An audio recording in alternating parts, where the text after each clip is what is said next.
ఇది డబ్బు, ప్రేమ, సుఖం కోసం పూజించే దేవి కథ కాదు. జీవితం పూర్తిగా చీకట్లోకి వెళ్ళిపోయినప్పుడు, ఎవరో చేతబడి చేస్తున్నారని అనిపించినప్పుడు, కనిపించని శత్రువులు వెంటాడుతున్నప్పుడు మాత్రమే ప్రజలు ఆమె దగ్గరికి వెళతారు. ఈరోజు మీరు వినబోయేది ప్రత్యంగిరా దేవి గురించి ఉన్న భయంకరమైన నిజం. సింహం తలతో ఉండే ఆ దేవి గర్జన చెడునే నాశనం చేస్తుందని భక్తులు నమ్ముతారు. కోపం నుంచే పుట్టిన దేవి, చీకటి శక్తులకే భయం పుట్టించే దేవి. కాని ఇందులో ఒక భయంకరమైన హెచ్చరిక ఉంది. మీ మనసులో చెడు ఉద్దేశం ఉంటే ఆ శక్తి మిమ్మల్ని కాపాడదు, మీ జీవితాన్నే తలకిందులు చేస్తుంది. మీరు జీవితంలో ఒక్కసారైనా వినాల్సిన అత్యంత భయంకరమైన ఆధ్యాత్మిక కథ ఇది. కాబట్టి వీడియో చివరి వరకు చూడండి. ఇక మొదలు పెడదాం. సాధారణంగా ప్రజలు ఆలయాలకు ప్రశాంతత కోసం వెళతారు. కాని ఒక దేవి ఉంది. ఆమె దగ్గరకు మాత్రం మనిషి పూర్తిగా విరిగిపోయినప్పుడు మాత్రమే వెళతాడు. ఎవరో చేతబడి చేశారనిపించినప్పుడు, జీవితం ఒక్కసారిగా కూలిపోతున్నప్పుడు, కనిపించని శత్రువులు చుట్టుముట్టినప్పుడు.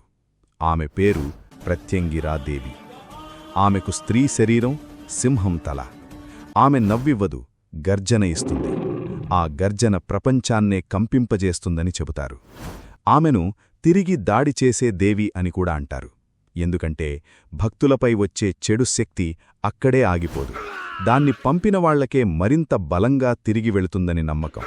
కాని ఇందులో ఒక భయంకరమైన మలుపు ఉంది.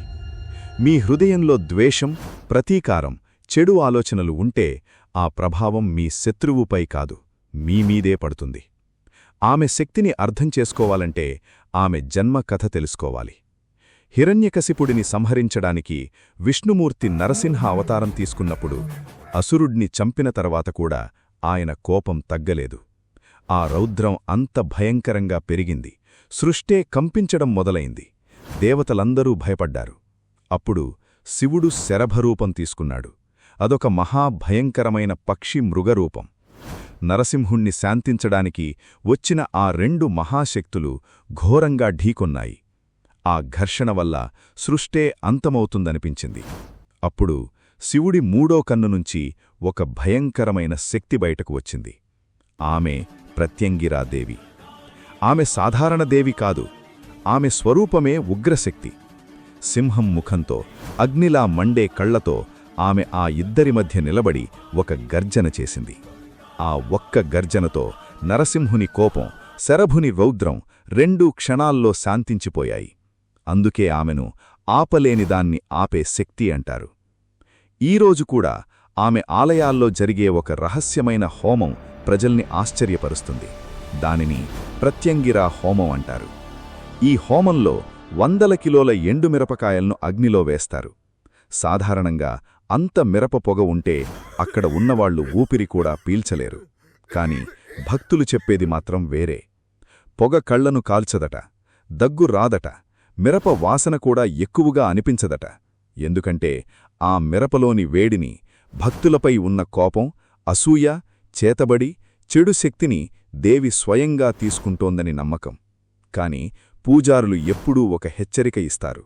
ఎప్పుడూ ఆమెను వేరొకరి చావు కోసం ప్రార్థించద్దు. సంతోషంగా ఉన్న కుటుంబాన్ని పాడుచేయమని అడగద్దు. చెడు కోసం ఆమె శక్తిని ఉపయోగించద్దు. ఎందుకంటే ప్రత్యంగిరా దేవి కేవలం రక్షించే దేవి కాదు, ఆమె ఒక అద్దం. మీరు ఏ భావంతో వెళతారో అదే మీకు తిరిగి వస్తుంది. చెడు కోసం ఆమెను ఉపయోగించాలనుకున్నవాళ్లు కొద్ది రోజుల్లోనే తమ జీవితాలు నాశనమయ్యాయని అనేక కథలు ఉన్నాయి. ఒక వ్యాపారవేత్త కథ చాలా ప్రసిద్ధి. అతని ఆరోగ్యం క్షీణించింది. పిల్లలు తరచూ అనారోగ్యానికి గురవుతున్నారు. ఇంట్లో ఎప్పుడూ భయం, చెడు వాతావరణం. ఎవరో తనపై చేతబడి చేస్తున్నారని అతను నమ్మాడు. చివరికి ఒక ప్రత్యంగిరా ఉపాసకుణ్ణి కలిశాడు. ఆ రాత్రి హోమం జరుగుతుండగా అతనికొక కల వచ్చింది. తన ఇంటి గేటు దగ్గర ఒక భారీ సింహి నిలబడి ఉంది. ఆమె అతన్ని కాదు, అతని వెనకాల ఉన్న చీకటిని చూస్తోంది. అచాత్తుగా ఆమె గర్జించింది. ఆ ఇంటి చుట్టూ ఉన్న నల్లని నీడలు బూడిదలా కరిగిపోయాయి. మరుసటి రోజు తనపై చేతబడి చేయించిన ప్రత్యర్థికి అదే సమయంలో పక్షవాతం వచ్చిందని చెబుతారు. అందుకే ప్రజలు ప్రత్యంగిరా దేవిని భయపడతారు. ఆమె కేవలం రక్షించదు, చెడుకు మూలమైన దాన్నే అంతం చేస్తుంది. చీకటిలో నడిచి భక్తులను వెలుగులో ఉంచే దేవి ఆమె. కాని చివరికి గుర్తుంచుకోవాల్సింది ఒక్కటే: మీ జీవితంలోని రాక్షసులను నాశనం చేయమని ఆమెను అడిగే ముందు మీ లోపల కూడా ఏమైనా చీకటి ఉందో చూసుకోండి. ఎందుకంటే సింహదేవి గర్జించిన తరువాత నిజం మాత్రమే మిగులుతుంది.